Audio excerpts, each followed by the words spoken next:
উফ গাইস, আমি কিন্তু সবার থেকে বেশি টেনশনে ছিলাম মামুন এবং লাইলার সম্পর্ক নিয়ে। অবশেষে বুড়ি এবং চ্যাংরার অরিজিনাল রূপ বা বৈবাহিক জীবন আছে কিনা সেইটা ক্লিয়ার হলাম।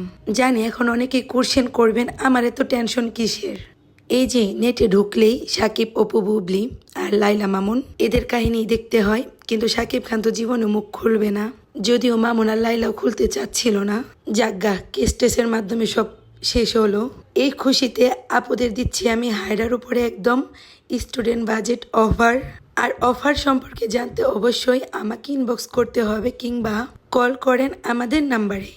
অতিরিক্ত কাজের প্রেশার থাকাতে কিন্তু গলা ভেঙে গেছে, এজন্য দুঃখিত কথা না বুঝে থাকলে।